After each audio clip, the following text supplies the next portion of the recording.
वंदे मातरम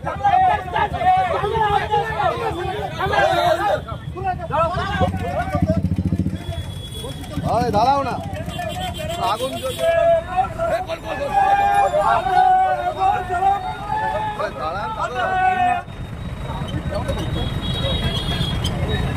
আমরা বিরাটার ওখানে আমরা পথ অবরোধ করেছিলাম। পথ অবরোধ মানে আমরা কিছু বিজেপি কর্মীরা বন্ধের সমর্থনে মিছিল করেছিলাম। পুলিশ এসে বলপূর্বকভাবে আমাদের বিজেপির কার্যকর্তা প্রবালদাকে তুলে নিয়েছে, আমাদের খোকন সেনকে তুলেছে এবং আরও দুজন আমাদের পাঁচ নম্বর নগরমণ্ডলে একজন এবং 4 নম্বর নগরমণ্ডলে একজন বিজেপি কার্যকর্তা তুলে নিয়েছে। না, এইভাবে মানুষের কণ্ঠরোধকে বন্ধ করতে পারবে না। যতই আজকে পুলিশ প্রশাসন যত সক্রিয় দেখছি, ওই আরজিকর কাণ্ডের সময় যেদিনকে 7,000 মানুষ গিয়ে আরজিকরে গিয়ে ভাঙচুর করলো, তখন পুলিশের কোনো তদবির দেখলাম না। ভাল লাগছে, মানুষ জাগৃত হচ্ছে। এই স্বৈরাচারী মমতা ব্যানার্জিকে পদত্যাগের জন্য যেভাবে রাস্তায় মানুষ নামছে, শুধু সময়ের অপেক্ষা।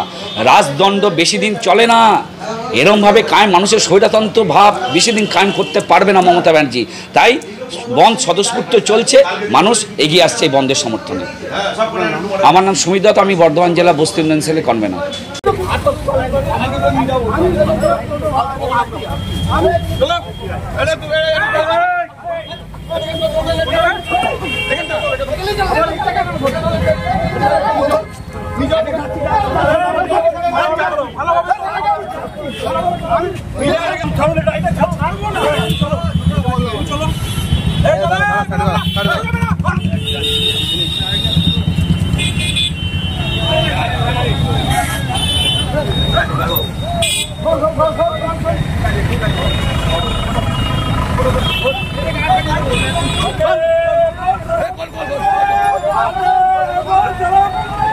দাঁড়ান